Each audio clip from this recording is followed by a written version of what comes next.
Do you ever feel that being a mum or dad is like presiding over World War III, trying to break up your darling children as they tear each other's hair out? A certain amount of jealousy and rivalry between siblings is pretty inevitable and normal.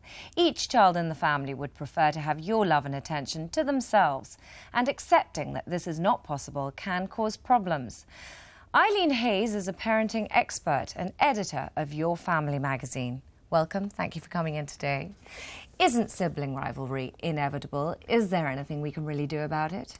Well, it is inevitable, Anastasia, and I think that's actually quite comforting for parents to know. You know, it's tempting when you have a second baby or another addition to your family to think everything's going to be perfect. And at least if you know that they're quite likely to be falling out, fighting, being jealous of each other, you don't feel you're doing something wrong. Is there any way, though, we can help the situation? Oh, I think there are lots of things you can do to help. First of all, when you're actually expecting a new baby, you can prepare your first child for that. It might be reading books and, you know, getting out old photographs of when they were a baby so they can actually see they've had a turn themselves, you know, so they don't need to be jealous. Giving them a doll to practice on. You know, perhaps at least telling your child you're pregnant. Sometimes people actually forget that and they don't say until, you know, it's really obvious. So there are lots of ways to actually prepare for it.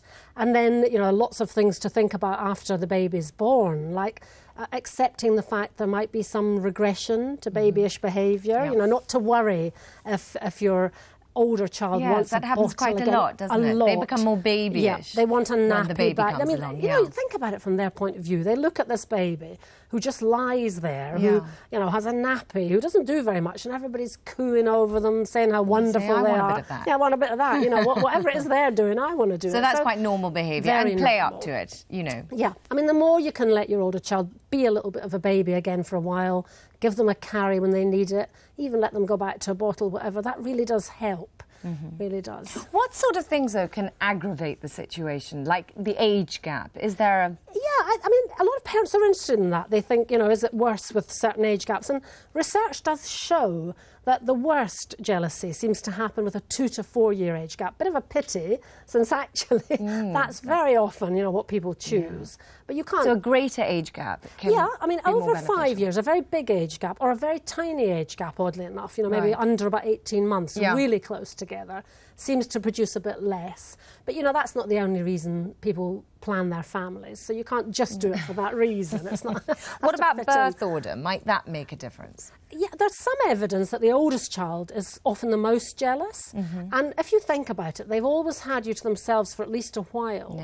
And, you know, the longer that while is, the more they get used to it. So they can be more resentful when another one comes along. But again, it's not always that. Sometimes a middle child feels left out, you know, feels they can't ever measure up to the older one, or you know, the other one's the baby, and they're just sort of, you know, so... What about having 3 in the family? That, like, I was the third, and they just didn't want to know. You know, they were so close Did you not together. get a chance to be the baby, or feel that perhaps you were babied a little bit? No. It's an odd number, though, 3, isn't it? It is. It's more tricky, I think, with 3. It is. There's always... I mean, if they're close in age, there might always be somebody left out, or if you've got 2 boys and a girl. I mean, it can be tricky, but, you know, all these things can be overcome. What about having more girls or all boys? Would that help? I mean, it doesn't seem to matter in terms of sibling rivalry. You know, you can get a boy and girl who'd get on very well and 2 girls who are really at each other's throat. It doesn't, you know, it doesn't follow that by having the same sex or different sex, you know, that'll make it worse or better. No, it doesn't seem to. So can you give us some advice for parents that are really at their wits' end with fighting, warring children? Yeah. It just must be very unpleasant to live with that every day. What advice can you give them? Exactly. Well, I mean, I think sometimes parents, again, think it's going to get better when children get older, and it sometimes gets worse. You know, it's only when the toddler realises the baby's snatching their toys or knocking over their model that they actually do get annoyed about it. Or an older child starts school and the younger one's jealous and thinks they're having something they don't. And a lot of that can lead to actual fights, you know, real going at each other, you know, as you said in the beginning, World War III. I mean, I think it's very tempting when you see that to rush in all guns blazing and think, I've got to sort this out. But actually, if you can try to be calm and let them sort it out to some extent themselves, that tends to work better. Now, you can't do that if they're really beating each other up, but you can use what are called mediation techniques, actually saying to them, no, I can't, I won't have this, we can't hurt each other. What can we do? What's the problem here? You both want the toy, or you both want a particular TV programme, how can we sort it out? And even little tiny children will surprise you by saying, oh, well, we could take turns, or, she can watch hers first and I'll watch mine next. They can come up with solutions quite well. And I think, handing it over to them makes a difference. What about spending time with one of them? Giving them that time, because that's what it's about, isn't it? Definitely.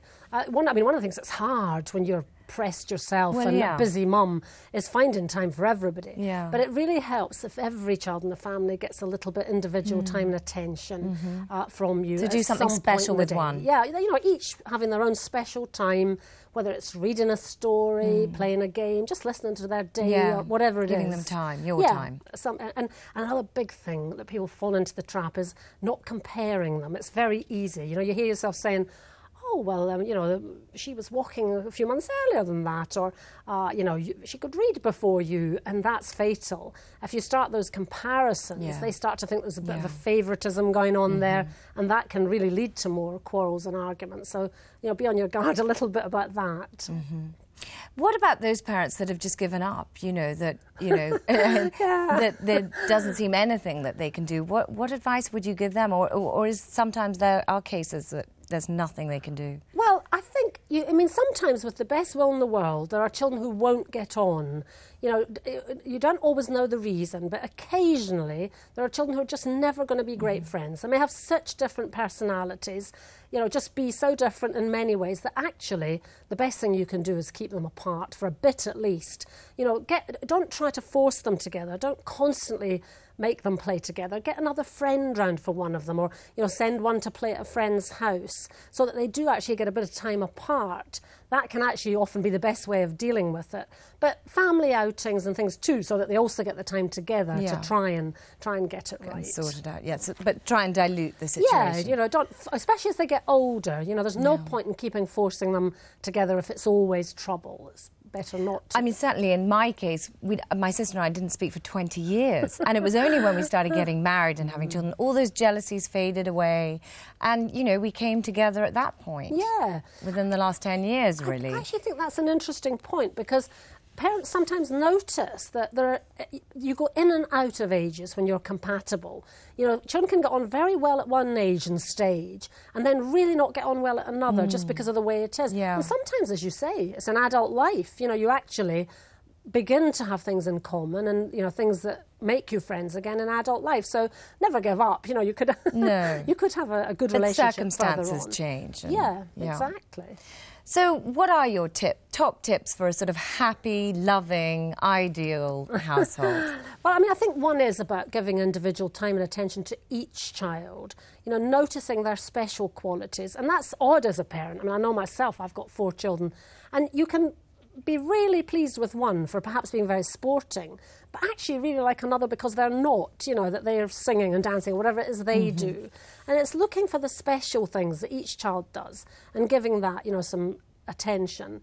And also, very much about not making these comparisons, really guarding against, putting one up against the other. That really is just fatal. That's a recipe for disaster in families, but quite hard to do. And again, like we said before, maybe just backing off slightly, giving them some time and opportunity to work out their own relationship. A certain amount of rough and tumble, arguments, negotiations is actually healthy and is really useful for life outside the family. When they go to nursery or school, they've actually had a bit of practice at that, which an only child doesn't get. So don't feel you've always got to solve it. Give them a certain amount of time to actually do that. Eileen Hayes, thank you very much for coming in today. Thank you. Pleasure. Really helpful.